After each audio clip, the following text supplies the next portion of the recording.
But what happens is defectives and unlovables find each other so easily because defectives love feeling significant.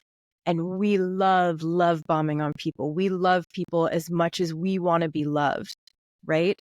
And so we crave unconditional love so deeply that we easily give it to others, which makes the defective feel significant. And because they feel significant, they're so happy. We feel so loved and so seen. They're so happy with our love. Oh my gosh, look at them loving us because we love them so much.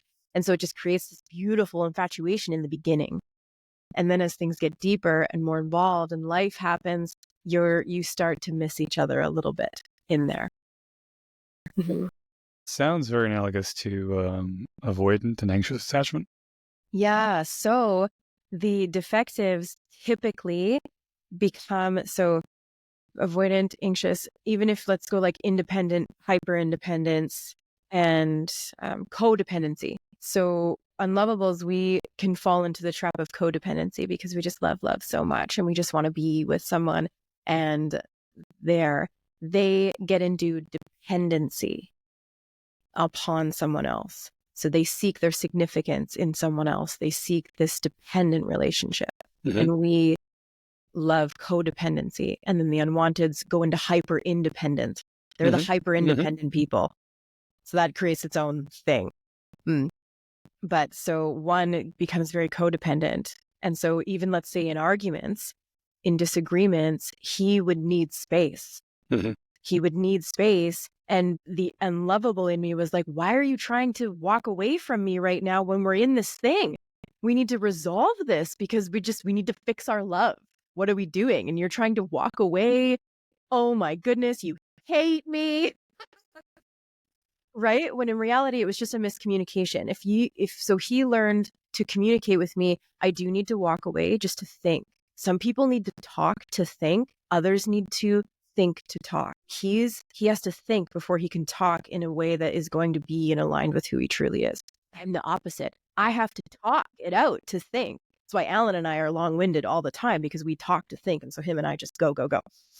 And so that, even just that right there, he's had to learn to communicate with me. I do just need a minute, but I am coming back. I'm coming back because I do value this conversation that we're having. I just need a minute.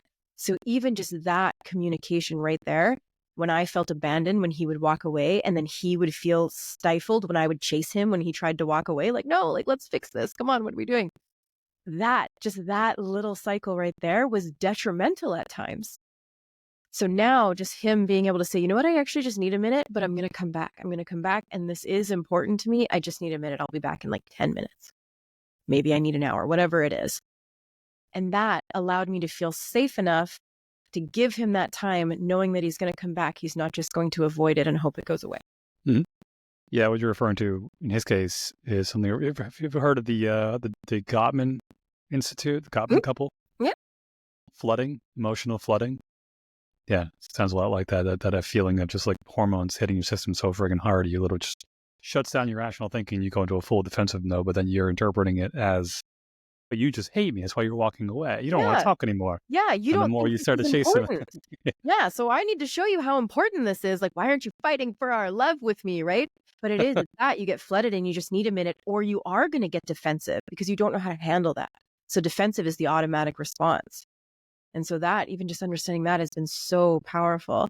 And then really leaning into what our just natural masculine and feminine need.